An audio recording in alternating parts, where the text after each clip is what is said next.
So let me start by sharing my testimony.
All right, Star Nation, let's hold on a bit. I believe Pastor John is experiencing some network issues, but he'll be back shortly. Let's hold on. Let's hold on and pay attention. I believe we're seated with our writing materials. So we take notes. Remember that every single thing you're learning for yourself, you're learning for your teammates and your teammates to come on board. All right. Okay, kindly make my second device co-host, please. All right, sir. All right, done, sir. You can proceed, sir. Okay, thank you, and sorry for the network glitch. So, I'm about to start with my story. I trained as a medical doctor at the University of Nigeria. But before then,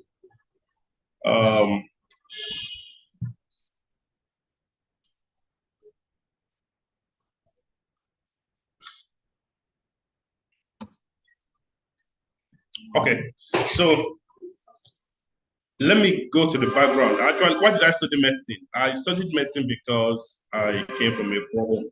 Yes, there was this passion to study medicine to help people. It was there, but part of the driving force was the fact that my both parents were poor. I was born into a poor family, and my dad was a bricklayer. My mom was frying akara by the streets in Kaduna, where I was born. So prior to that, nobody in my family had gone to university. They just get to secondary school.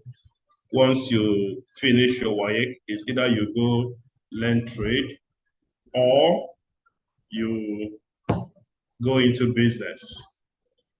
So, but I had this, passion for academics, for studying. So my dad one day called me and told me that his dream was to send all his children to university, but things did not turn out the way he planned. But that he still want to make sure he sends at least one person to the university.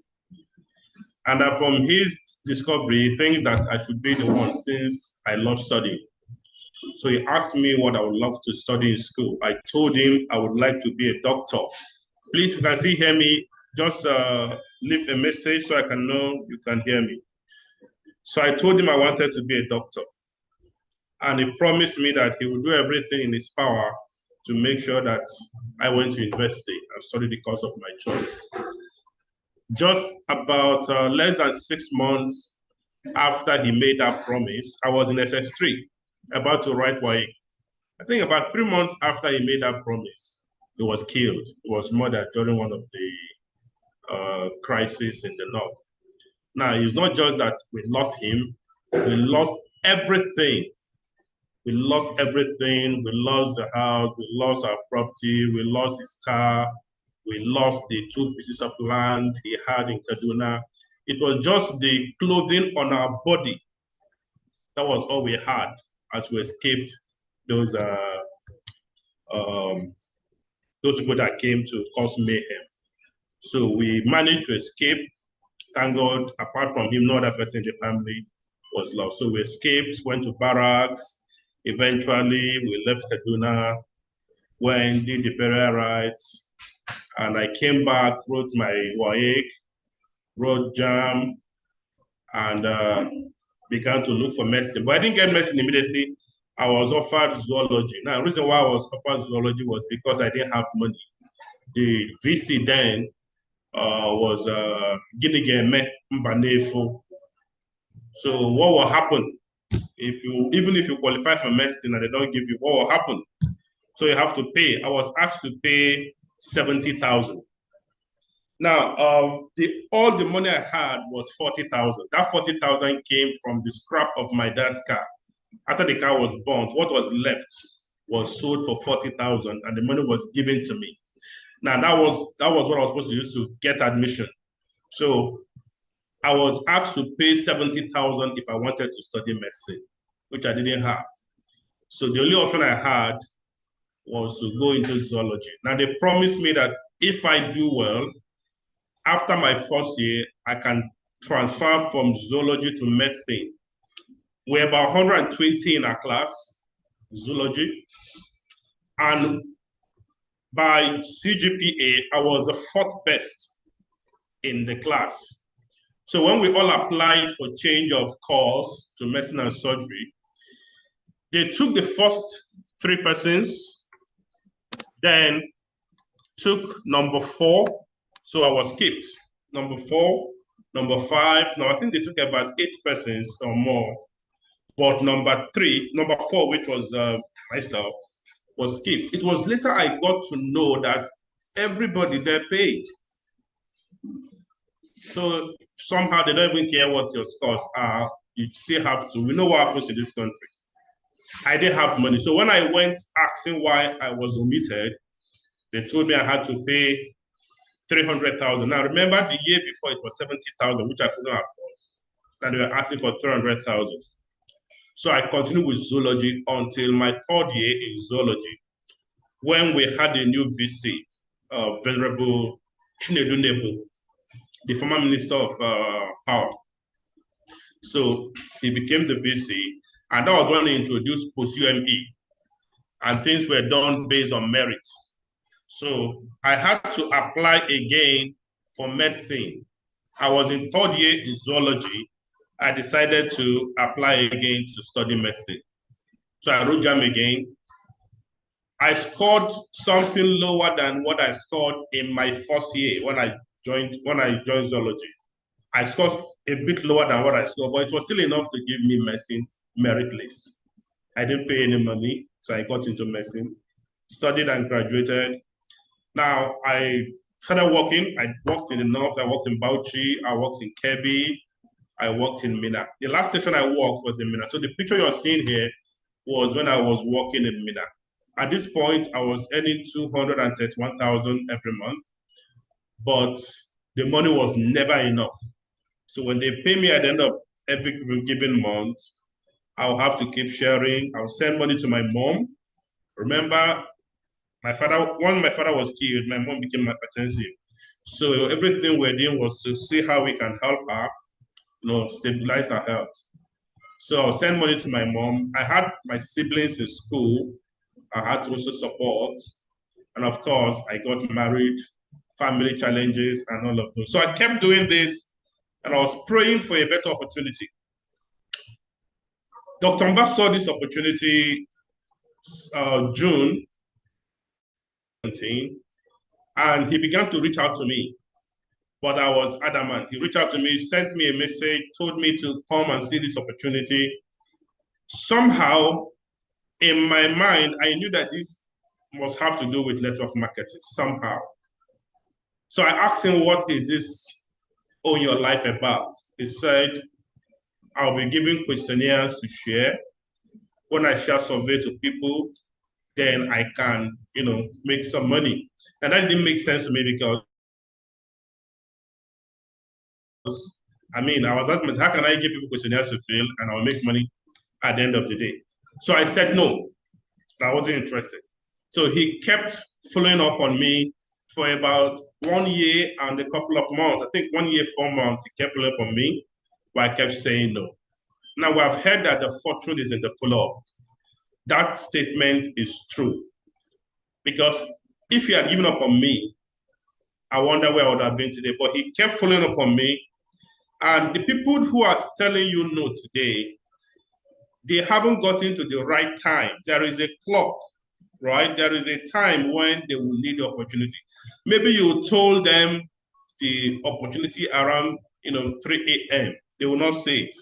But there's a high noon when they will say. Now that high noon may be due to the fact that they are now ready, or it may be due to economic challenges. For me, the high noon came when I lost some money. I did a couple of businesses. I did some online cryptocurrency businesses and I lost money.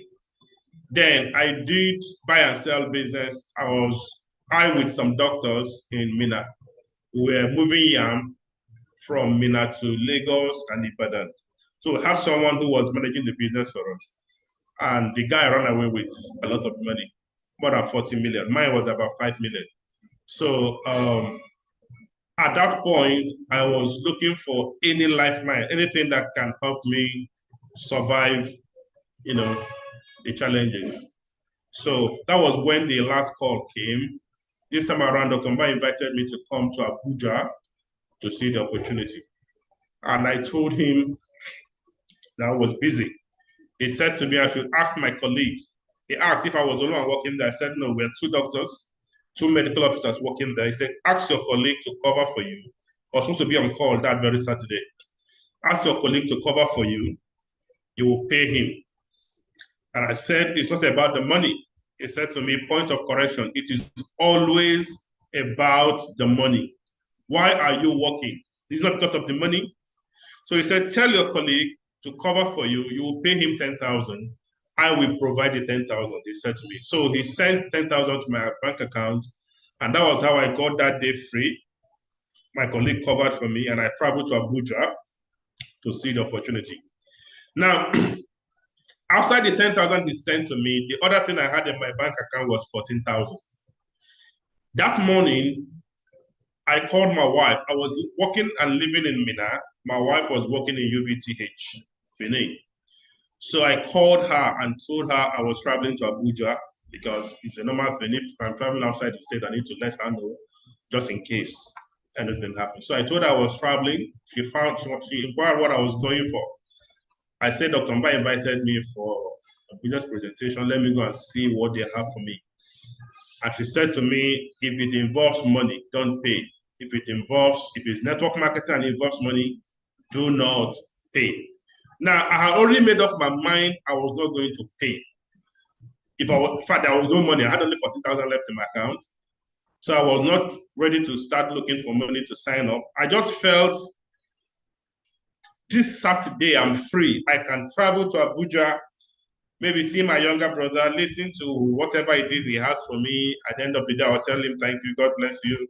Go see my younger brother, then come back. At least that day I won't have to walk in the hospital. That was my mindset. But as soon as I got there, I actually got there very early. I got there while the Millionaire School was going on at City 11. I thought Dr. Victor Abalse that was presenting the very first time I saw him. So I didn't really understand what was going on. I just knew that someone was training and I was walking out. I walked out about 3 or 4 times to answer calls. One of the calls I answered was my elder brother. He called me and said, do you have any bank account you don't use? I want to keep some money there. I said, fine. I gave him my UPA bank account. Unknown to me, God was already planning for me to sign up because I had only 40,000 in my account and my elder brother wanted to keep money in my account. Why that very day? Why that very period? So I give my account number and he paid in about 75,000 in my account. I came back. So after the millionaire school, Dr. Mba took me to the back of Shalom Plaza. If you're very familiar with Shalom Plaza, at the back, there used to be a restaurant there where they sell food. So he took me there and we ordered for soft drink. He did something that I believe is one of the reasons why I'm still in business today. He opened his DTC and showed me what was possible in this business. You see, there's something Ambassador Victor Abbasin said. He said that when the vision is clear,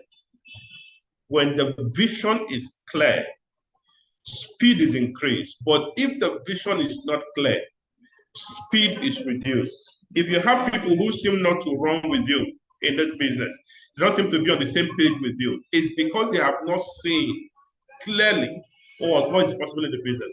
So he showed me what he had earned. This was happening around 20th of October 2018.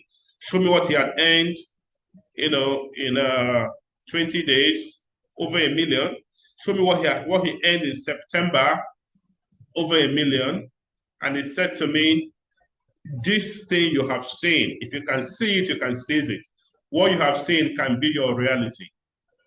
And he said to me, wouldn't you like a situation where you are in Benin, living with your wife, with your family, instead of being separated from your family because of money? I was earning 231,000 in Mina. My wife was earning 80,000 in Benin. So it doesn't make any economic sense for me to abandon a job of 231,000 to go pick up a job of 100,000 in Benin. So I knew it would be very difficult for me to leave. So I was just praying. I didn't know how the miracle was going to happen, but I was just praying that one day I will have something that pays me enough for me to go stay in Benin. I could have told my wife to leave Benin and come back to Mina. Actually, I allowed her to go from Mina. She was working in the same place with me in Mina. I actually allowed her to go from Mina to Benin because the job in Benin was a federal job, UBTH. So it meant that I would be the one to move eventually. Unknown to me, God was already planning that. So he showed me what was possible in the business and said to me, we can start something in Mina. When you grow it and it's very strong, you can leave it for your leaders to run, then you move to Benin. And all of those things he showed me, every one of them has come to pass. Every one of them. So remember, this vision casting took place before the presentation, before the BOM. So this was like a BOM, a close down before BOM. So I was already sold before the BOM. So when the BOM started, I sat in the front. Incidentally, Dr. Mba presented that day, and Dr. Victor Abbasin did the selection, close. So I listened to the presentation, and I was selected for the mastermind mentorship. Guess how I was able to pay? I called my brother and I asked him, that money you paid to my account, do you need it urgently? He said, no. I said, okay, please, I'm going to use it. When I get my salary by the end of the month, I'll replace it for you. He said, that's fine. So 75,000 plus 14,000 I had was still less than 100,000. I wanted to go for the 7 accounts. And I remember that my youngest sister, she was in Omaha then, and she was doing a postgraduate course. The week before, I'd sent her some money for her project. So I called to find out if she had used the money. She said no. I asked her to send the money to me. Once I get my salary, I'm going to return the money to her. That was how I was able to gather and pay for 3 accounts. That was all I could afford that very evening, that very night. So I paid for 3 accounts that night, went back to Mina, and began to source for the remaining money to make it up 7 accounts. How I got the remaining money was, there was this car I wanted to buy, the Honda CRV. I had paid some amount of money for the car. I learned how to drive using manual. So I wanted to buy a manual car, just to start. But my wife said she would prefer automatic, since she can use the car in my absence. So I decided to tell the dealer to sell the car. Don't refund the money, just sell the car. When you see a better car, when you see another one that is automatic, let me know, I'll balance it. So, but he didn't respond to me again. Why I didn't follow up was the money I was expecting to use to balance him was the money I lost in that yam project, yam business. So what's the need telling him, okay, I want to balance it when I didn't have the money? So I forgot about it, hoping that when I'll be ready, I'll go ask him about the car. When I signed up, suddenly I remembered that this man was having some of my money. So I went to his car stand and realized that he had sold the car. He kept some of the money. He kept the money and was waiting for another car. I asked him to give me back the money. Of course, he had to take a percentage from the money and give me the balance. I plugged the money completely into the business, paid for 4 more accounts, balanced the people I was owing. So I had 7 accounts. Then we began to build the business. Now, from the time I signed up, after I signed up,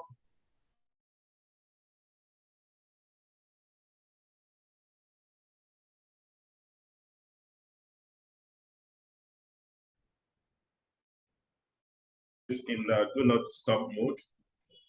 I came from Mina to Abuja to attend the BOM, and I had to go back. So when I went back, it's not like now that we have offices everywhere, and you can do some of our trainings either on Zoom or WhatsApp. That wasn't the case then, right? So you have to do it physically. So I went back to Mina, began to work. Now, within that period, I wrote my contacts and submitted. Out of the contacts I wrote, 3 persons signed up. One of them, immediately after she paid, she began to cry because she called her mom to tell her mom how she has seen the business that will change their lives. Her mom asked her to collect her money immediately. So she began to cry. Dr. Back called and said, your friend is embarrassing us here. Eventually, she was giving back her money. So I had just 2 persons. One of them was Engineer Grace. The other one was someone I served with, John Bosco. So these 2 persons got their contacts, and Dr. Back quickly taught me how to book. The first one that submitted contact was John Bosco. Then I got another sign up in Soka. So she also submitted her contacts. So I began to book this contact. I was taught how to book on the phone. Dr. Back called me on phone and asked me to jot down the script. So I quickly started jotting down the script. He was booking me while I was jotting it down. At the end of that, he asked me to book him. So I booked him. He said I was good to go. I should start booking. I began to book. So the booking started and some money started coming in. At some point, it was the lists were mounting. I needed to get someone. I remember the day I called Dr. Man and I said to him, these lists are increasing and I am spending so much money on recharge card.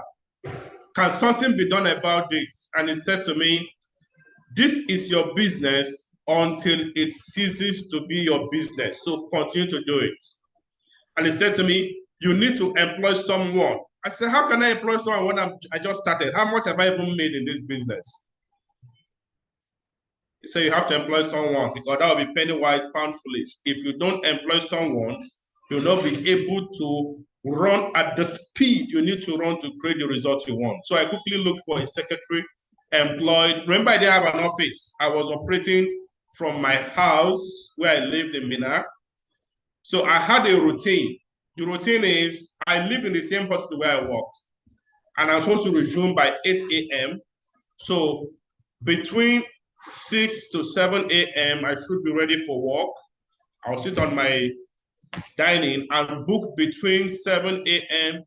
to 8 a.m. or till 7:55.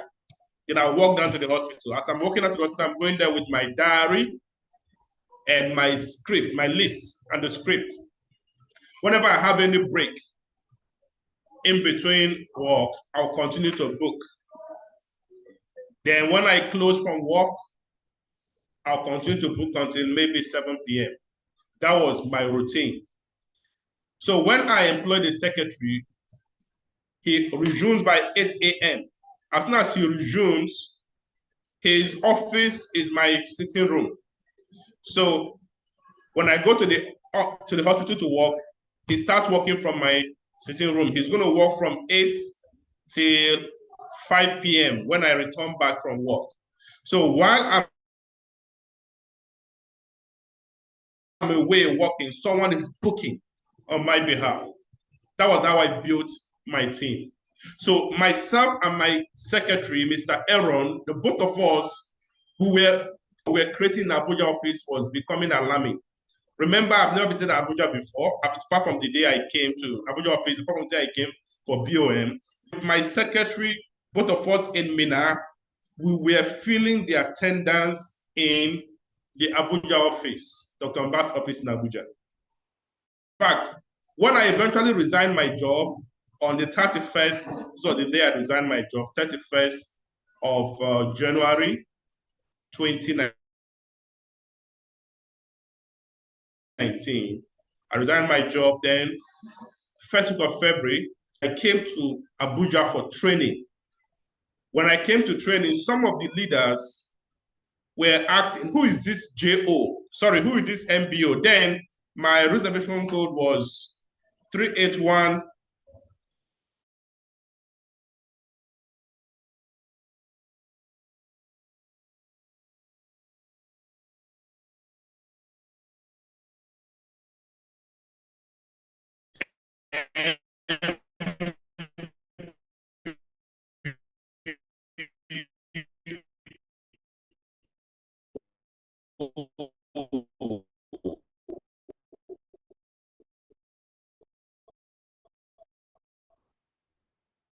Means that MBO now. One back of our booking myself to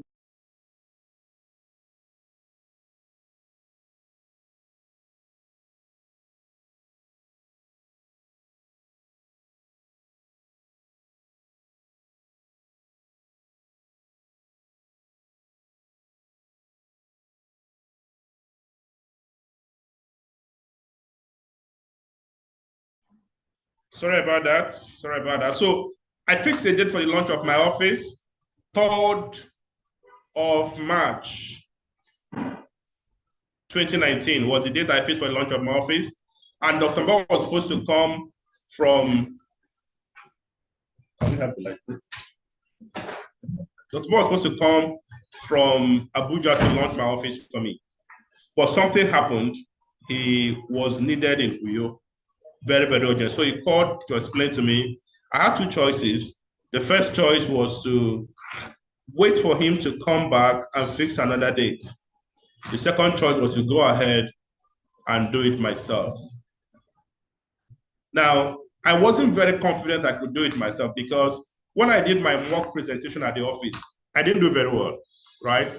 I did 2 mock presentations and there was not that conviction to allow me to do a full presentation because I would have just spoiled people's codes, people's invitations. So what was agreed was that I was going to take half of the presentation and another leader will complete. That was while I was going through training.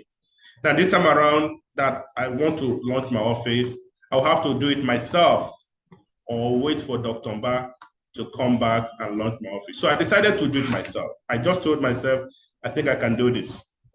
So I went ahead, invited people to test my ability. What I did was a day before my office launch, I organized a home launch for one of my prospects. So that home launch was my very first full presentation and was supposed to be a test run for the launch of my office. During that presentation, nobody signed up. That home launch, nobody signed up. In fact, at a point I was begging them, if it's part payment, they should pay to encourage me so that at least I know that the next morning I will have confidence when I want to present. Well, when I went home, I told myself, I have no option. I can't cancel this presentation. So something happened while I was learning how to present. I recorded the presentation of Ambassador Dr. Litamba, that of Ambassador Imelda, Ambassador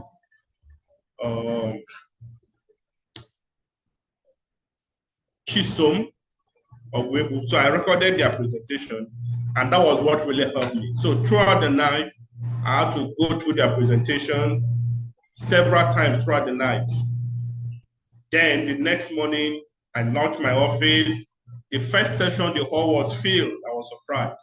I presented, and we had 7 instant signups. The second session, the hall was filled also, and we also recorded 7 instant signups. That was how my business was launched, right? So I began to do trainings. I was going around the IPO, the QSG, the BOM. I had no people. So I had to run these trainings and began to train people who showed interest. As we were signing up and were showing interest, I began to train them. So that was how I was able to build my team. Now, remember I started March. By the end of March, I had already made over $1 million, but I didn't know because I was encashing to put the office in place. When I set up the office, I moved my television from my sitting room to the office, so I didn't have to buy that. Then I rented some chairs. I rented a generator. At some point, who rented chairs wanted their chairs back, so I had to encash and bought some chairs. Then we observed that we rented fan. It was that bad. We rented fan, standing fan. So the place was very hot. We needed AC. So I encashed. We bought AC, installed the AC, only to discover that the rented gen could not power the AC. So what did we do? I encashed again. We bought another gen that could power the AC. We just had to do everything apart to make sure that the business was working. We were coming in, momentum was growing, and it was interesting. So first week in, I think sometimes in April, I realized that the person that was clearing codes for me in Kano, didn't give me the number of codes I expected. So some codes I couldn't reconcile some codes, and the pros were not coming. People were, troubling me about products. So I decided to travel to Kano RC to go get the products by myself and also reconcile the codes that were not given to me. The day I was on my way to Kano was the day Dr. Mba was coming to Mina to see what was happening in the office, right? So he wanted it to be a surprise visit. While he was in the park, he called me and said, Dr. John, send me your office address. I'm in the park. I'm coming to Mina. I said, sir, I'm on my way going to Kano. I need to go get products. He said, send your address all the same. I will still go. So I sent him the address. He went to Mina in my absence, went to my office, gathered my teammates, and began to train them. It was a wonderful experience they had with him while I was in Kano. So when I came back from Kano, I went to see him at the hotel where he lodged. And he now asked me, how much did you make in March? I said, I don't know. I was just encashing. So I should calculate. By the time I calculated, I realized that I made $1,003,000 that month, but I was not aware, right? So that was a big encouragement to me to know that I made $1 million the very first month I started my business with high momentum. So the following month, I made over $1 million as well. The third month, I qualified for the all expenses paid vacation. That was in May for the Philippines, all expenses paid vacation. This is when I traveled to the Philippines. I did not travel alone. I traveled with a teammate, Engineer Chris Odo. Okay, so the vacation was another eye-opener for me. This vacation solidified my belief in the business. I got to see the likes of Carlo Bonaventura that we used to watch his video in IPO QSG. I saw the founders of the organization, and my belief in the business, took a different level, right? So that was how it was. Then the office in Mina became very strong. I decided to relocate. That vision that Dr. Okwu shared with me. After we came back from this vacation, my first daughter arrived. So I decided I was going to stay back in Benin and build a team. So I built a team in Benin in partnership with Chisom. Ambassador Chisom. We started Benin, and a lot happened. Awards started coming in. This was when we were recognized among the top 100 highest income earners in Nigeria. This was in Radisson Blue Hotel, thanks to the mentorship of Dr. Elijah. You can see all these warriors and giants that he has brought into the top, that he brought into the top 100 earners. And for some of us, we're less than 1 year in the business. For me, I was about about 9 to 10 months in the business when this happened, right? So you see why mentorship is very, very important. And if you're lucky to be in starting, you should be thanking God every day because of the level of mentorship we receive here. So 1 year into the business, I bought my first car. This was December 2019. This is the office in Benin. This was the office in Benin. So then August 2021, I launched this one, ML350 2015 model. Then I also achieved the Global Ambassador Prime. I was among the G8 delegates that traveled to Nairobi in 2022. Thanks to the mentorship. Okay, so through this mentorship, I've been able to help some of the persons achieve the MC Millionaire Circle. This is Sobel Presley. He was the one who helped me discover the office space in Benin. When I was planning to start the office in Benin, he was the one that found the office space and took me to the place. Then I had to invite Chisom to partner with me, and we started together. Then this is Blessing Asuko, one of the leaders in my team. This is Engineer Chris, who traveled with me to the Philippines. And this is Rosemary Keligo. I've got a lot of them, your colleague, Mama Labwebwe, Lori Binoya.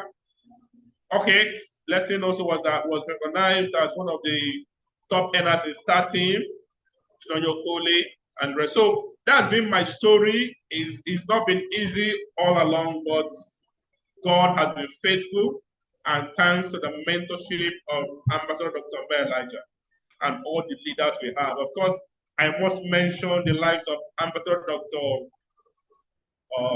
Alitamba, Ambassador Emel Dewolike, Ambassador Mirioko, Ambassador Chisom, Ogwebu. These are people that actually helped to shape me in my early days in this business. They were there for me. In fact, Ambassador Mary was one of the persons that moderated my mock presentation. I remember the question she asked me. So why are you standing there? Are you pinned? Did anybody tie you? Is it Europe they used to tie you there? Try to move around because I was just in one position presenting. So I want to appreciate all of you. My story is never complete without these wonderful leaders in C2FD starting. So we're going to go to our training for today, duplication. Now, in business, in network marketing, if you want to build a nation, if you want to build a large team, it starts with recruitment. It starts with recruitment. I told you my story, how when I signed up, I had to go through the process, sent SMS to my contact, 2 persons signed up, I started calling their list. Then when I started my office, I launched my office. I didn't just start, in fact, the day I launched my office, the hall was filled to the brim. So I made massive invitation for that launch. So recruitment is key. But there is a problem. Most people will join the business and leave. So you have to also look at the factor of retention. You cannot discuss duplication unless you understand the factor of retention. Retention is being able to keep your people, those who that signed up in business for a couple of months, maybe 3 months, until something begins to drop, until they begin to see the results, until they begin to see the reason for which they join the business. So these are factors that are very, very important in business. So we're looking at duplication, but we cannot successfully look at duplication today without considering retention. So we start with retention. So what is retention? It is the first level of duplication. It's the first thing you have to consider before you can think of duplication. And it's simply your ability to keep the people who join your business active and engaged for the next 90 days. So for you to be able to duplicate, you have to retain. So when people join your business, you have to keep them active for the next 90 days. You need to have that ability to keep them engaged for the next 90 days. That is when you can start talking about duplication. So there's a concept called the 90 days game plan. We know about it. Some of us have done it. If you have done the 90 days game plan before, you can just raise your hand or you can just say, I've done it, right? But beyond that, there is a 90 days mindset. Please type 90 days mindset on the chat handle. A 90 days mindset. So when people join your business, you need to, first of all, program their mind for the next 90 days. Now, this is very important because most people want quick fix approaches. They want get rich quick schemes. Things that you put your money today, you get result tomorrow. In fact, one of the leaders in my team asked a question. It said, if you plant mango seed today, you water it, right? Then you go to bed. When you wake up the next morning, you suddenly discover that there is a big mango tree at that spot where you planted the seed. It's already growing into a very big tree with fruits that are ripe. Would you eat the fruit? If you know you will eat the fruit, type yes. If you not eat it, say no. That was a very big question he asked. Will you eat the fruit? You planted a seed today. Tomorrow it's already grown and it's ripe. Will you eat it? Most of us will say no. But do you know that when it comes to business, your prospects want to sign up today and make money tomorrow, and they want to encash it. So you need to let them know that everything that is worthwhile takes time. If you want a baby, you have to wait for 9 months. If you want to build a business, it takes time. So it is your job to program or reprogram their mind to understand that this will take some time. It may take, let's look at the first 90 days. Now, if you tell them it's going to take 2 years, some of them don't have patience for that. So you tell them, at least you will start seeing results within the next 90 days. Now that is conceivable. They can agree with that. The next 90 days you start seeing results. Now, you as the leader, your goal is to help them get results maybe in the first 30 days or at most in the first 60 days. But please don't tell them 30 days. While you're working on 30 days, while you're working on at most 2 months, tell them 3 months, so that whatever the case, within the first 3 months, they would have started getting results. And when you follow up on them, you always remind them, remember your agreement with me that you were going to wait for the next 30 days, 90 days rather, right? This is one of the concepts that Winners Chapel use when they welcome new members in their church. They will tell them, keep attending church every Sunday, keep attending our midweek fellowship every Wednesday for the next 3 months. If in the next 3 months, God has not changed your story, you are free to go to any other church you want, right? So it means they also understand the 90 days game plan, the 90 days mindset. So you need to help them do this. Now, there's a concept that a reporter came up with. It's called the over-the-line concept. So imagine a horizontal line with 2 sides. You have the left side and the right side. Now, everyone that joins your business, they join through the left side. Are you with me? In the left side, it is very easy to quit. It is very, very easy to quit. On the right side, it is very easy to stay on the right side. So within these 90 days, after you have given them the 90 days mindset, your job within these 90 days is to push them from the left side of the line to the right side of the line. Now, network marketing, the goal is for you to get to a point where you start earning residual income. But it starts with active income. It starts with work. It starts with work. The work in network is in the retention. The work in the word network. The work you are going to do is within this first 90 days. Your ability to push them over the line. That is where the work is. That is where the work is. So get ready. Ambassador Dr. Victor Abbas said, one of the keys you need for duplication is physical strength. Can you type physical strength? Type physical strength on the chat handle. What he's referring to there is work. There is work to be done. You are literally pushing people from the left side of the line to the right side of the line where it is easy for them to stay. Where it is easy for them to stay. That is where the work is.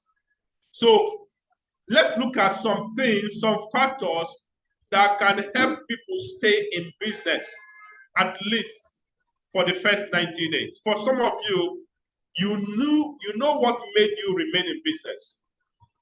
So what was that thing that helped you to remain in business? Type it in the chat handle. What was that thing that your upline did or that you discovered about the business that made you remain in business? Someone said result. Very, very important. Result. Result. Result. Right?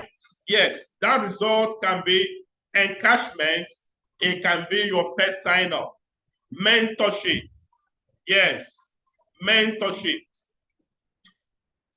Your first encashment. And all of those retreats, you attended events. You attended events and you saw a big picture. Follow up. And all of those. So some of the factors include, some of us, it was the product, right? You received your product and you love the product. So products can actually keep people. When I started, and when some of our leaders started, product was very scarce. So product was not the factor. But for some, it can be the factor. Thank God right now, M Global has started the cash and carry policy, right? So make sure that when people sign up, they are giving their products. And when they use the products and get results, that can be one of the reasons why they remain in business. So product is one. So do everything in your power to ensure that they get their product instantly. Most persons that left this business left because of product, even though that's not a good reason, but for them it's a reason. So we have to do everything on our own side to make sure that we cross all the T's and dot all the I's. Listen, there are those that will leave no matter what you do. There are those that will quit no matter what you do. But let it be that you did everything in your power to retain as much as you can retain. When in my second office in Benin, there was this company downstairs, Ajinomoto. And one of the drivers of that company, I prospected him. And he said, "It's not M Global. I know this business. In fact, I signed up in Enugu. It's mentioned a leader under whom he signed up. In fact, he said he was aware when that leader went to the Philippines in 2019. And the only reason why he paid for 3 accounts, the only reason why he left the business was that he did not get his products. That he signed up and he did not see his product. And he said he cannot do a business where he will not see his product. And he left. Now, that is a foolish decision, right? Because some persons remained and became successful. But thank God, M Global has started solving some of these product issues. Thank God for that. So make sure you do everything within your power for them to get their products. So that will not be a problem. Another one is let them get results within the first 1 month to, if possible, in the first 1 month. Help them to ensure that they get their first sign up. Make sure they get their first sign up and make sure that their accounts are linked so they can encash. Please take note, there's a difference between showing them in their DTC that they have made 50,000 and seeing an alert in their bank account of 40-something thousand. They are two different things, right? So they have done businesses where they saw money online. Some of them are even in dollars, but they cannot encash it. So what's the difference between showing them DTC where there's 50,000 and they've not encashed it? So it's very important to make sure that their accounts are linked. These are things that aid retention. In fact, if it is possible, from the time they signed up and filled the interest form, get the account numbers instantly. If they don't have access, encourage them to open account number. Make sure that as soon as they're encoded, the next point is to have the account link. That way you are prepared that whenever money enters the DTC, encash it for them. Also, make sure that you encourage them to encash or you encash it for them. There is something it does to their mentality, to their mindset when they receive that alert very early in the morning. It changes a lot about them. It increases their belief in the business. Another thing that helps them to stay in the business is if you're able to make friends with them, if you're able to create a culture or an environment where they feel welcome, when they feel that they can approach you easily as their leader or as their upline, right? When they feel that your platform, your team is like a family, right? When they are added to the platform and they are welcomed by like 30, 40, 50 to 100 persons, welcoming them, giving them hugs, right? Using emojis to welcome them. They already feel at home. They feel this is a new family that I'm accepted in. Very, very important, right? Now, you also need to help them launch their business. You need to help them launch their business. Not just start. You need to sit them down and let them know that amateurs start business, professionals launch business. So when they launch business, the result they get at the beginning is massive. And that goes a long way to help them stay in business. There are many other reasons. One of the other reasons is if you invite them for events.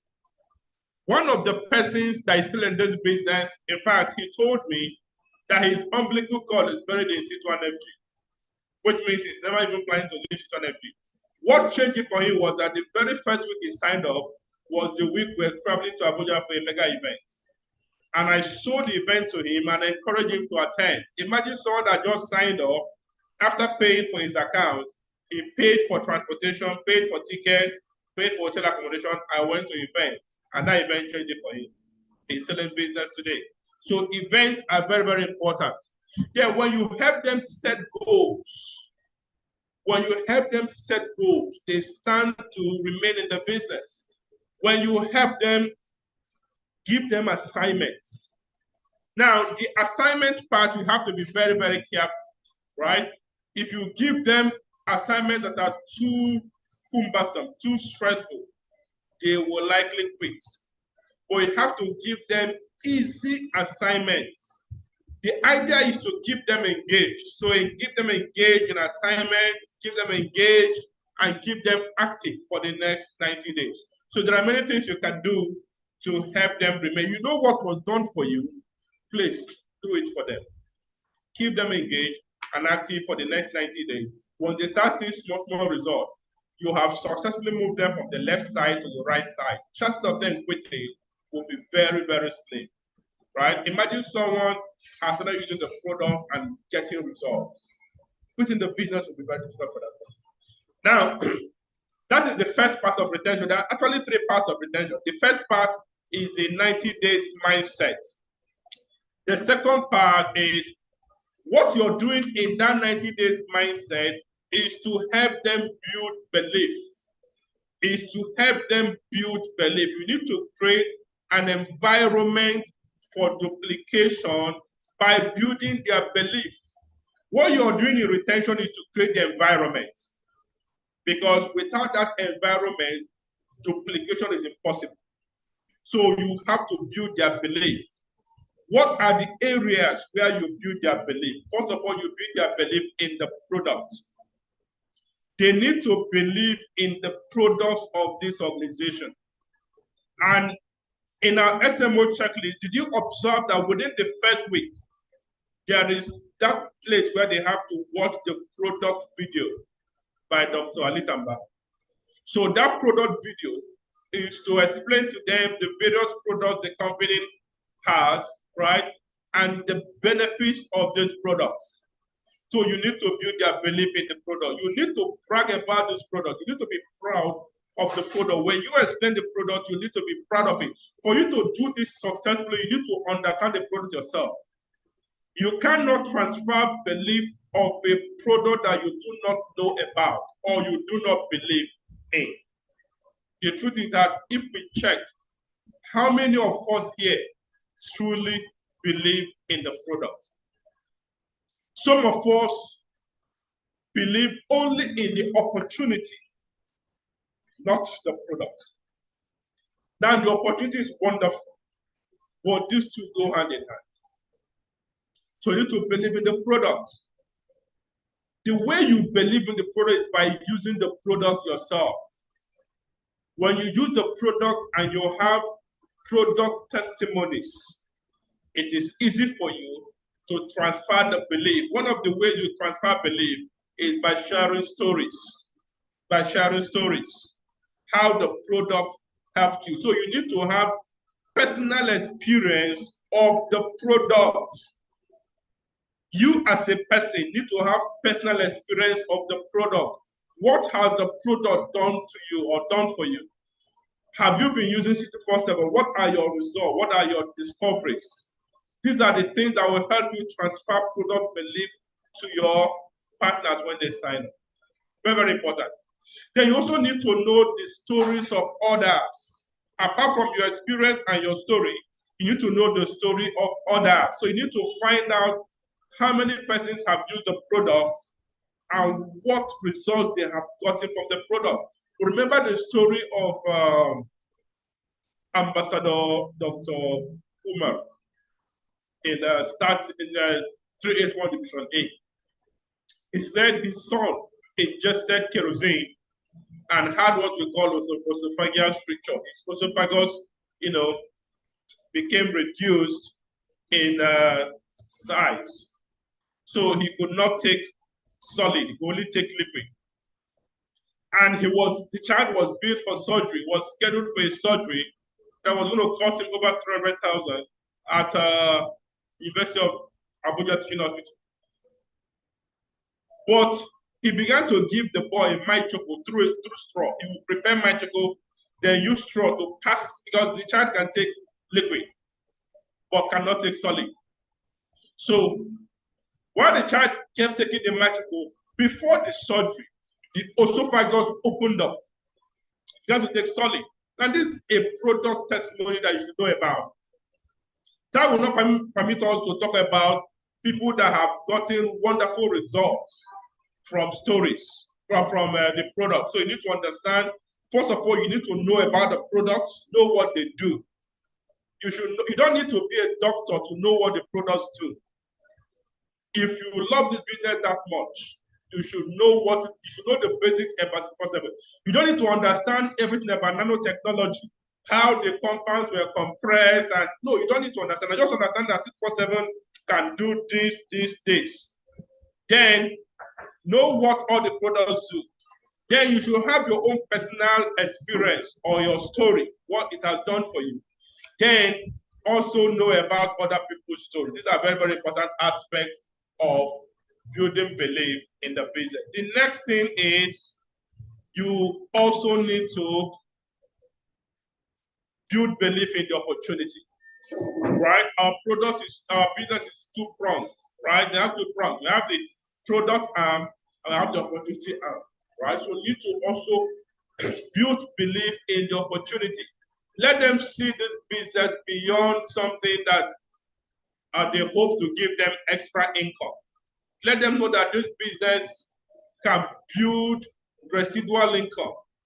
They can, any goal or dream they have in life can actually be built on the business. They can put on this business and business will take care of that for them. So they need to understand the opportunities that abound. And it follows the same pattern. You need to, first of all, know the opportunities. What are the benefits of multiple accounts, right? How can you maximize the compensation plan? Squeezing the juice out of the compensation plan. How can you position yourself to make more money from the company? What are other ways to earn apart from the direct connected bonus and the matching bonus? And how important are those as ways of earning? So you need to know. First of all, is for you to know. The second, have you had experience? If you have not had experience, tell the stories of those that have had experience of it. Let's assume you have not made so much in the business. Don't think you cannot transfer belief. You can. First of all, understand, show them, even though I've not made it, but I'm working on it. You should know how to draw the circles in this business. You should know, this is very, very important. Know how to draw multiple accounts. This is you at the top. Then you have another account, You have 7 accounts. Imagine we plug 8 persons here. Imagine this account will end, this one will end, this one will end. You need to know how to explain this to build their belief. Even if you have not started earning that much, tell the story of those that started earning. You see that person, he has started earning. See what he's earning. See, he has this account, right? Try to pass that belief to them. Very, very important. So the third aspect of retention is to create a culture. Your business should have a culture, right? What's a culture? Culture is people's way of life, right? When a child is born into a society, they have to learn the culture so they can socialize, socialization, so they can be able to mingle and, integrate perfectly into that community, into that environment. The same thing, your business should have culture, right? Let there be the culture of friendship and familiarity, a culture or environment where people feel at home. Your business should not be a place where people are scared. Don't create the culture of fear. Don't create the culture of fear. This is very, very important. There are some people that create culture of fear. Once they see you, they are scared. Once they see them, they are scared. That's the culture you created, and that culture is not a healthy one. Your people should be free to be able to relate with you. That doesn't mean that you should not have some time for yourself, or you should just cast away your respect. No, but they should be free to be able to relate with you and with others. So create a culture where people are at home. That mindset that they're at home, that this is a family, that these people care for you is very, very important. So create that culture. And that culture you need to create is the culture of speed. Very, very important. So when people join your business, let them know that this team, we believe in speed. Success loves speed. So we are creating culture of speed. We need to launch your business as quickly as possible. That is very, very important. So you have to create culture, right? Now you can also create a culture of product use. Very, very important. A culture of product. You let them know that if you're in this business, you must take your supplements every day. You must take your supplements. So you find out, have you taken your supplement today? If they say no, say take it now. I don't have. Buy. Order for more supplements. Let it be a culture. We want to take supplements. We take supplements every day, right? So these are some of the cultures you can create in your team. But please, while you are creating culture, be careful. Be careful not to stress your people so much. Remember, while you give assignments, while you create culture, you must be sensitive. Dr. Victor Basson will say that one of the keys is sensitivity and spirituality. You need to be sensitive to know when you are being too hard, when you are giving too much assignment. This is not a university, right? So you need to be able to balance it. Okay, very, very important. Now, you also need to build the culture of belief in network marketing, belief in the company. These are some things you need to create within your organization. When you have done this, you have created the environment for duplication to take place. You have created the environment for duplication to take place. So quickly, let's go to duplication because of time. What is duplication? Duplication is a key to convert your endeavors in network marketing from a job to business. So there are two paths in this business. You start as a job. So you need to treat your business as a job until it starts paying you as a business. And that only happens when you start duplicating. So when you are retaining, when you are dealing with retention, it's a job, it's a full-time job. You have to follow up on them. You have to make sure they get their accounts are linked. You have to make sure they get their first sign up. You have to make sure they're in cash. You have to make sure they attend events. All those things you're doing is the work part of network marketing. But that is the foundation for the business part of what we do. So you set the pace for duplication, right? Now, the goal in duplication is to have a team that is working outside your reach, outside your influence. That is the goal. Please take note of this. If there is nothing else you got from this training today, make sure you get this statement. Make sure you get this part. The goal is independence. And it is there in our slide, in IPO slide. When people attend, you tell them, the goal is for you to become independent of me in the next 3 to 6 months.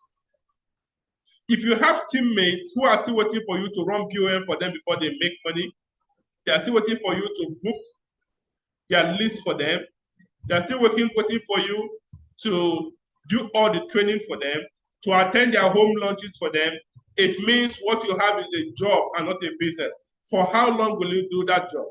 So you need to understand that the reason why you must take duplication very seriously is because you need to have a team that works without you. A team that can operate, they know all you know, they can do everything you can do, and they will do it perfectly. They will do it perfectly. So this is the goal, to create leaders, to create team leaders who are going to run their businesses without your, outside your reach and influence. That doesn't mean you will not supervise. You will supervise, but you don't need to be the one to motivate them. They're already motivated. They are self-motivated, and they are already operating on their own. All you need to do is to have an oversight, to oversee what they do, right?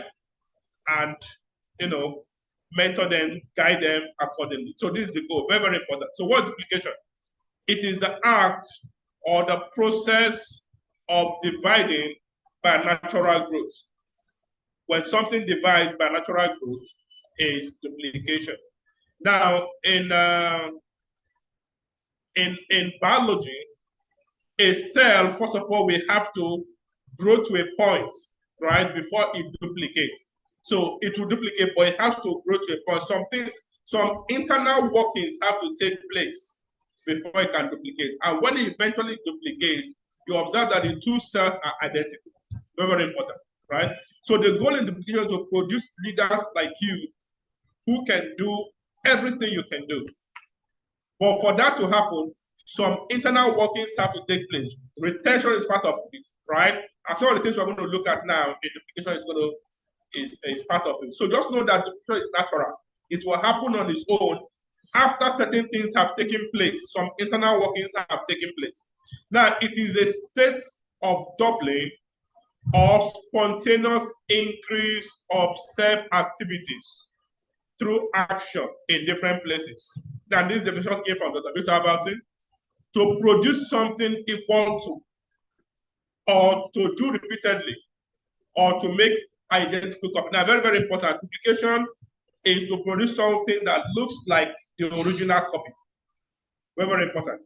Now, this is Randy Gage. You said success without duplication is merely future failure in disguise. So the fact that you are succeeding now doesn't mean that you are duplicating. So take note of that. So the Victor said, it's not what works that matters. I think also it came from Rick Warren. It's not what works that matters, but what duplicates. The fact that it's working, that is fine, but can it duplicate? So the goal is not just to create results, but to make sure that you duplicate the result, that the results you create, your leaders, your downlines can create the same result using the same template, the same template. Now that brings us to the concept of template. You must be careful the template you want to duplicate. Remember, when duplication takes place, the new cell or the new partner must look like the original. That original is called the template. It's called the template. So if you're here now and your business is not working the way you want, you've not started duplicating, you have a job. That job is to create the perfect template you would like to duplicate. Because if you fail to create that template, eventually you're going to duplicate. Listen, duplication is natural. It will happen. Sometimes even without your control. As long as you're in the business, even if you're not very serious with the business, you will submit contacts. Some people will sign up. People will join your business one way or the other, right? So the question is, what template are you duplicating? So you have a job right now to start building the template of your choice, the template that you desire. That leader you want to duplicate, become that leader now. Those culture, those principles you want in your business, start practicing them right now so you can duplicate it when your teammates, when people join your business. Very, very important. This is for those who just joined the business recently. So the principle for duplication is, first of all, you have to tell them what to do. Very, very important. You have to tell them what to do. People want to be guided. Right from childhood, we have been told what to do. Our parents told us what to do. Sweep this, sweep, mop, clean, eat your vegetable. You go to school, they tell you what to do. Do your homework, do this, do that. You get a job after graduating.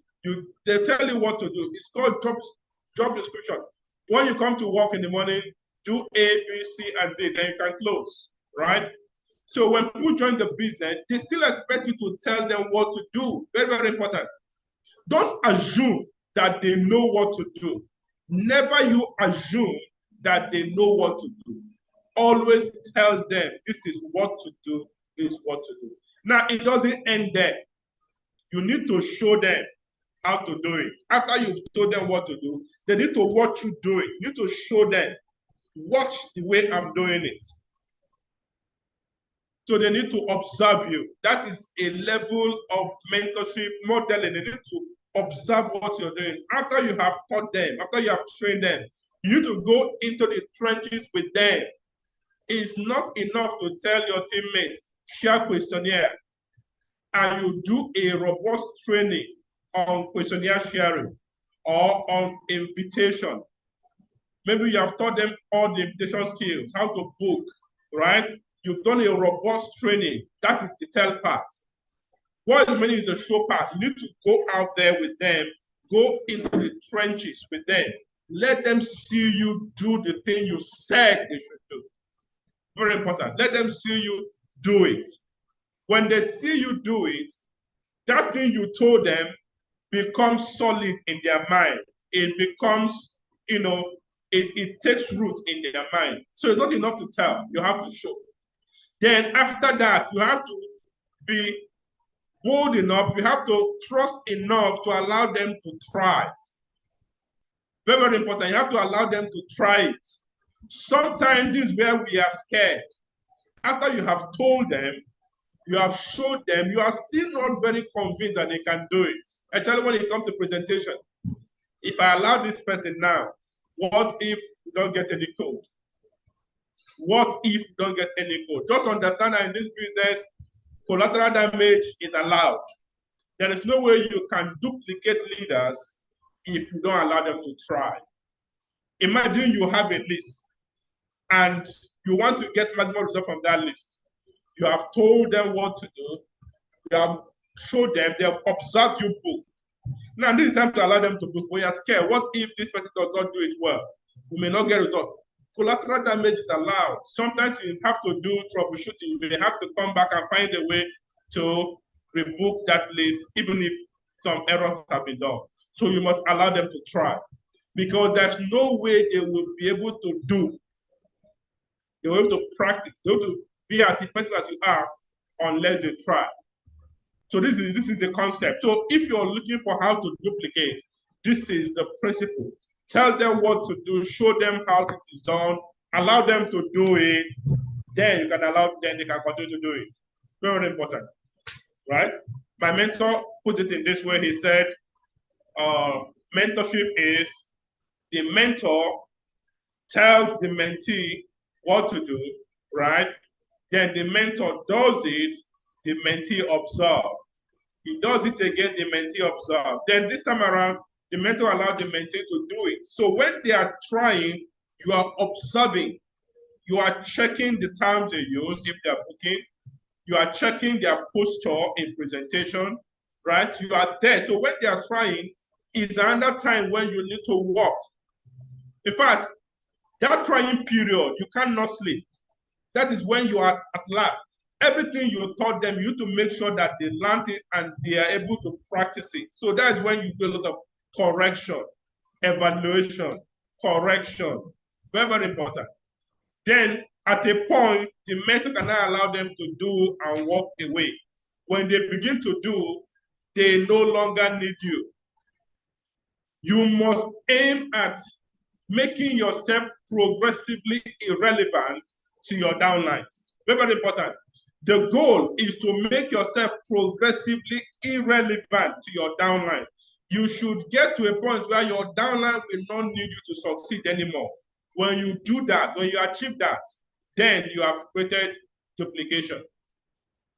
But if your downline is always waiting for you, then you'll have a job, not a business. So you tell them what to do, show them what to do, then don't be scared, allow them to try it, because the only way you can turn away while they continue to do it is when you have observed them do it over and over and over again, and you make all the corrections. At that point, you can turn away and you're sure that they will do it very well. So the ultimate goal is independence, right? There are two things here. Ultimate goal is number one, they should be independent of you, right? Then get yourself out of work. The goal is to put yourself out of work. Make yourself progressively irrelevant to them. That means their business is no longer your headache. Their business is no longer your headache. Your job is just to oversee what they do, what they want, and guide them. So create a foundation where a lot of people in your team are doing a little bit. A lot of people are doing a little bit. There are two different concepts here. You can have a team where very few people are doing so much, right? But you can have another team where a lot of people are doing very little. Please, from these two team, different types of team, which one do you prefer? Team A, very few people are doing so much. Team B, a lot of people are doing so little. Which one do you prefer? Team A or Team B? Team A or Team B? Team B. Now that is duplication. That's the concept of duplication. Now you can have Team A where you have 5 persons, 5 superstars who are crazy about the business and they are producing 100 codes every week. 5 crazy people that produce 100 codes every week. You are producing 500 codes in a week. Or you can have team B where you have 100 persons, 100 persons, 100 persons who produce 5 codes every week. 10 codes every week. So the goal is create a foundation, create an environment where everybody is doing something, however small, but you have a lot of people involved. That is duplication. And for that to happen, there are some elements you have to put in place. There are 5 elements. I think I'll do this quickly and end. The first element is the product use. You must use the product daily. You must create a culture of product use. So you have a team where everybody in your team uses the product every day. Every morning, you have up to 100 to 200 persons in your team who take the supplement every day. That is duplication. You are creating the environment of duplication. What that means that out of those 100 or more who take the product every day, you are going to have a lot of product testimonies. And that will help retention in their individual teams. And that will keep you long enough for money to start dropping and duplication will take place naturally. So make it non-negotiable. First of all, remember you have to train them on the products and the part of the product. You have to make sure that you teach them what the product will do for them and ensure you monitor the use of the product. Monitor it. Find a mechanism to monitor it. What I used to do sometimes in my office is I would delay taking my product until when my teammates are around. And I'll take it in their presence to let them know that even their leader take this product. And I'll advise them, make sure you take your product every day. So it should be a sacred, non-negotiable principle in your team that will take products every day. Then the next thing is they should share the products. Very, very important. They should share the products with families, with loved ones, with friends, and well-wishers. One of the principles here is, let's assume there's a family with children. They go to school every morning. Imagine you give them a pack of My Choco as a gift, maybe during the Christmas or during Fest, or you just visited them and you give them a pack of My Choco. Now the children will fall in love with the My Choco. They will prefer it over the other beverages their parents give them. What do you think will happen when that pack of My Choco you gave them gets exhausted? They will stop taking the other beverage. So you have instigated the children to make sure that they tell their parents to get that product. That way, you can either get a customer or you get a distributor, a connector. So the parents will call you, that thing you brought, you have caused trouble. Oh. My children, they don't want the normal one we used to take before. Their insisting is this one. How can I get it? So you can now show them you can get it as a customer, you can be a partner. They can sign up through this. So imagine everyone in your team shares the product. Imagine you give someone who has hypertension or sugar problem or any challenge, you give them either C247 or complete, one pack as a gift. We must learn how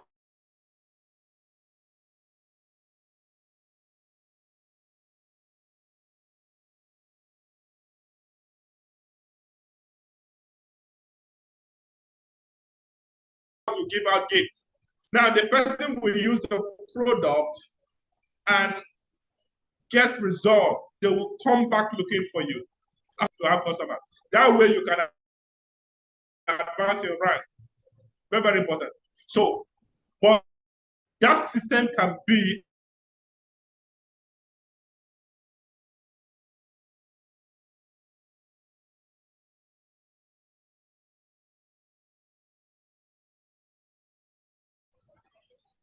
an outreach. You can organize an outreach where you check people's BP and you give them some supplements.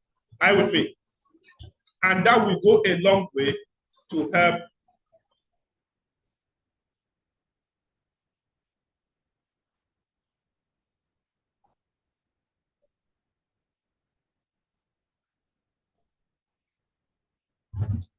Just 1 minute.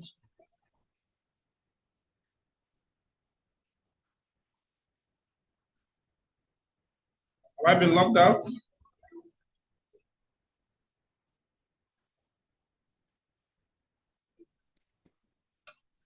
We can hear you, sir. Okay, I'm trying to. Okay, good. So it can be an outreach. It can be even your place of work. You can decide to try something. Or you find someone that is overweight. It's okay, I want to test our product on you. You can share counseling with them. I imagine that they use the counseling judiciously and they lose weight. That already has given you committed partners or customers in the business, right? Now, create that culture. Let your teammates, let them not be stingy with their products. Let them know that they can also share the products.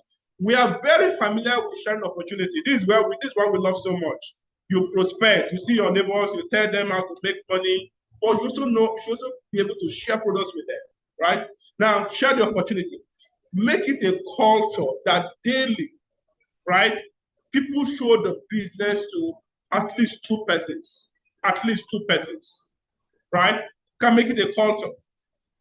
Now, there are some people you are going to be working with that you must book at least 50 booking calls every day. There are levels. It's not, when it comes to this opportunity sharing, you may not work with everyone at the same level, but there should be a baseline. The baseline should be, if you are in this team, you should share the opportunity at least 2 persons every day. Either you are inviting persons to see the opportunity in the office, or you're sharing the video with them, right? Or you're sharing the link for Zoom meeting with them. But make sure every day at least 2 persons are exposed to your opportunity every day. That can be the baseline. But there are some levels of people that you can tell them yours is 10, yours is 20. There are those that you tell them any day you book less than 50, you have failed because of their level of maturity. There are those that you might have to increase their own to 100 bookings every day. So in as much as there are levels, there should be a baseline, daily invitation. They should learn how to invite. So this is where you teach them how to invite, how to use all the tools, the home launch tools, the quarter recommendation, third party, then the questionnaire, the IPI, all different tools. Make sure that everyone in your team understands how to use the invitation script, how to use the tool. That is how to create duplication. They have a baseline that everybody, remember, duplication is when you have a large number of persons doing a little bit. So if it's 2 every day, the result, when it compounds, it will be massive. The other aspect of duplication is personal development. You need to engage in personal development, and you need to show your team how to engage in personal development. Currently, we are reading the book, The Compound Effect. So we must engage in personal development if we want duplication in our team. One of the tools for personal development is the cell meeting. So you must promote cell meeting massively. Now, there are many tools you can use in personal development. We have audios, materials. There are some audio materials you can encourage them to listen to. There are books, there are videos. For those of you who joined early, you saw that video, motivational video by Denzel Washington.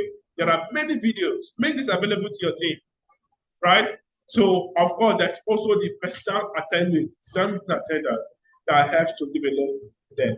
So, we must not play with personal development. Jim Brown will say that your business can only grow to the extent that you grow. So, if you are not growing, don't expect your business to grow. Very, very important. So, this is one of the inner workings. Sometimes, when you engage your team in personal development, you may not see the results immediately, but keep doing it. A day will come, that person you are mentoring will present and you'll be surprised. Where is this person coming from? I mean, what kind of, you'll be surprised at the results. But that is a function of the development that will be taking place. So keep developing personally and encourage your team to develop, the day they will show up, the day they will show up and begin to give you a result, you will be amazed. Someone said that a champion is not born the day in the ring. A champion is not born in the ring. A champion is born in the place of training. So it is what you got in training that you're going to show in the ring.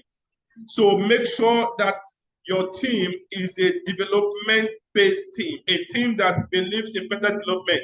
A time will come, they will start shooting out and create results that will amaze you. The next thing is promote events. You have to promote sales meetings, you have to promote mega events, you have to promote every form of event. You have to promote BOM, you have to promote IPO. Sometimes we don't believe that IPO should be promoted. It should be promoted. When people join the business, promote IPO, call them, invite them for IPO, let them know it's very, very important. Remember the flow of work when you are raising a new distributor. When they sign up, you call them to validate their decision. Then you invite them for IPO QLT, so you need to promote it. Let them understand. You don't just tell them come for IPO.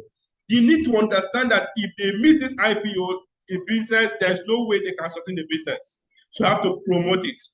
Amateurs just tell. Professionals promote. So you have to promote sales meeting, promote IPO, promote destination event, promote everything you can promote in the business. So these are the 5 key elements of duplication. And all these elements are in our IPO, our SMO checklist. They are there. The books you read are for personal development, right? Then there are assignments there that we give them to share the opportunity with people. When you tell them to write contact, it's for them to share the opportunity with people. When you tell them to send the SMS, when you tell them to do home launch, so them to share the opportunity, then promote events. These are the 5 key areas. Now, if you're doing this every day in your team, it's just a matter of time before you begin to see leaders spring up, begin to see duplication everywhere. These people that you have been training, you will see them begin to do things independent of you. Most times, when we think of duplication, we just look at the end result. Okay, the goal is to help Mr. A own his own office and be on his own. Mr. B, you're there, you have your own office. C, D. Imagine I have 20 persons, different places, different offices. Now, that is the end result, but this is the process. You start by product use, making the culture, sharing of products, show opportunity, personal development, promote events, right? You make a culture, our system, you follow the system. You can make that number 6, follow the system.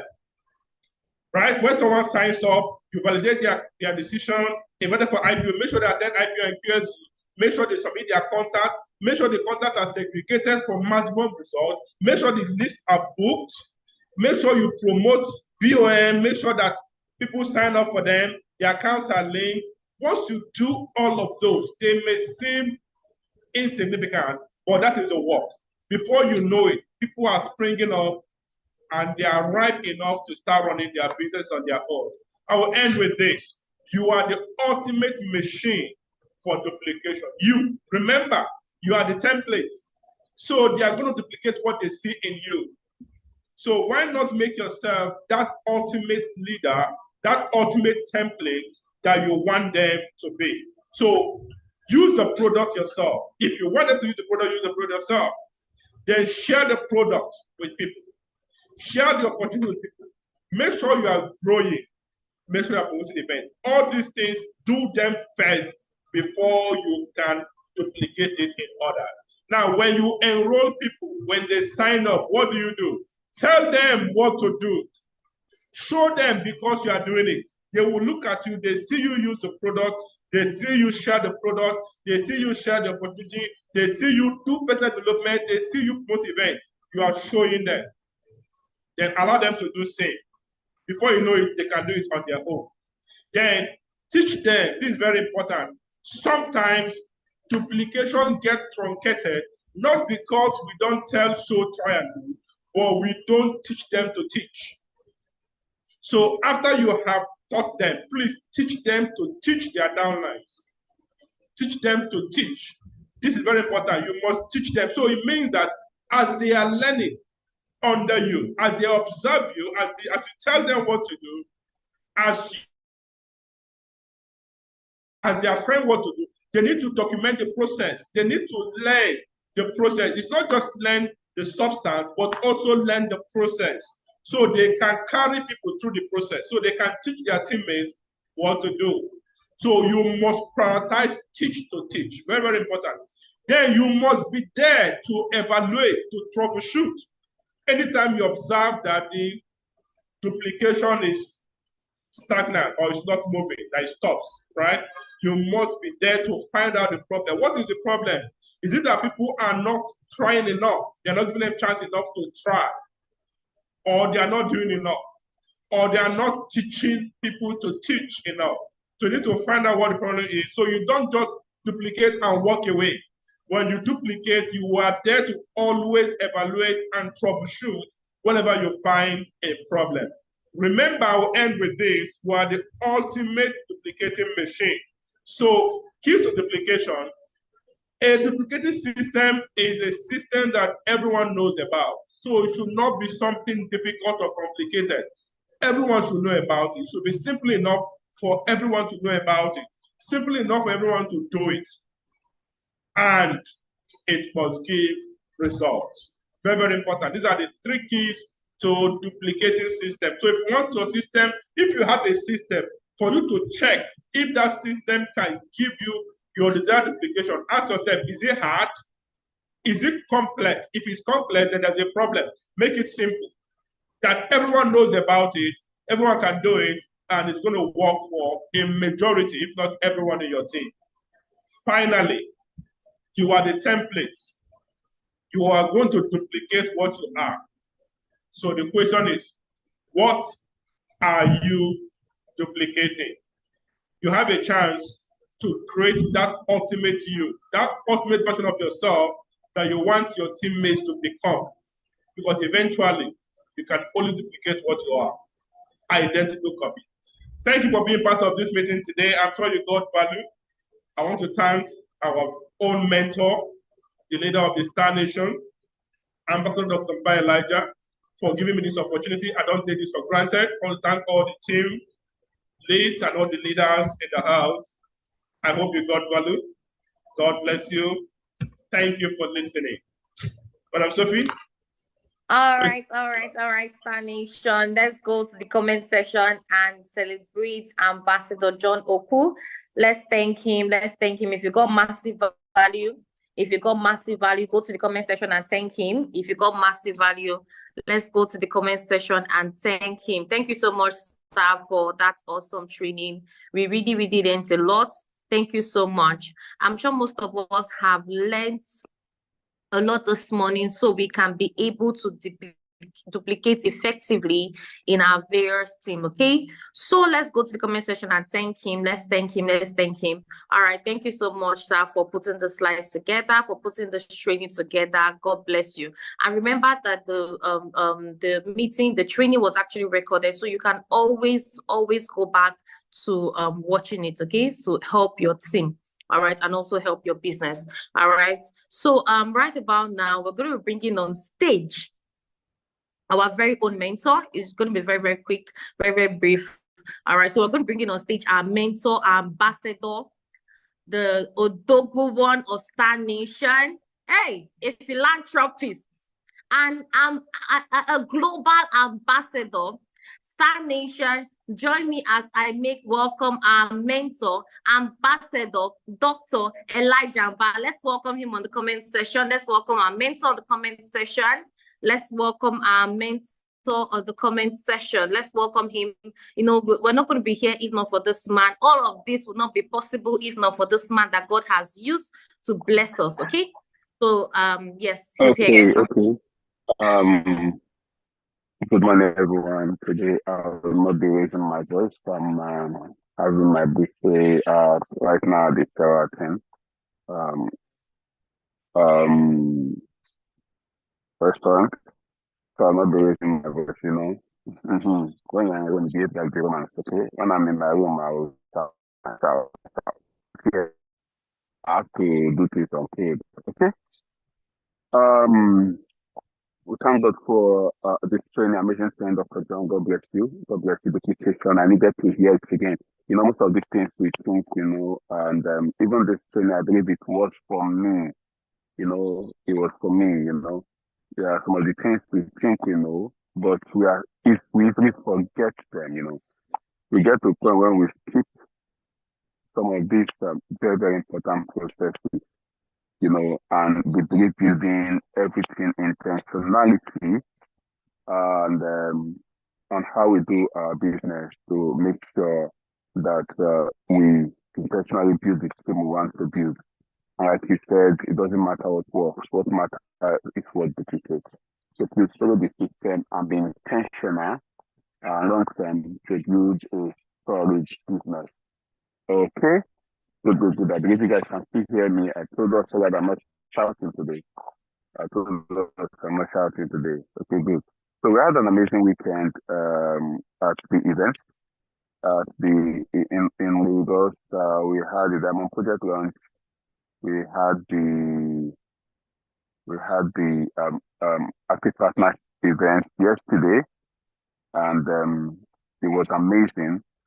And today we'll be having the IPO QSP for all those that attended in Ikeja. Amazing time, please. If you're not taking advantage of the Diamond Project launch, you are making a very big mistake. Please take advantage of the Diamond Project launch. Also, the Diamond Project Activate, we already have all the platforms and there's each section and then everyone that is already there, please also know that we are close to started on the 4th of February. By this weekend, we are hitting 4th of, by this time next week is 4th of March. So we would know those who have completed one in their first month. I beg you, take it very seriously. Please, I beg you, take it very seriously. Do not joke with it. I beg in the name of God. This year is going to be will not be different for because we're going to do everything that we need to do to see the success here.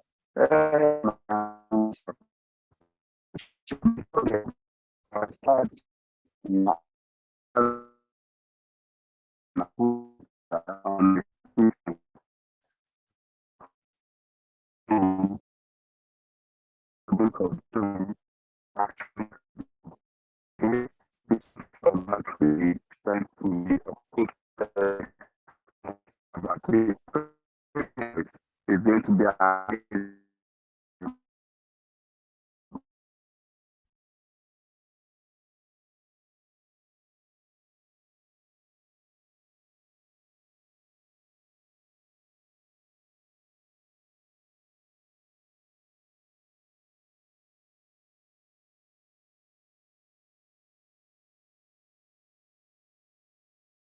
All right, Star Nation. I guess it's a network glitch. Okay, network. we can hear. So yeah, Dr. John told us what happened when he got somebody to attend a national retreat. And the thing is all saying. So in duplication,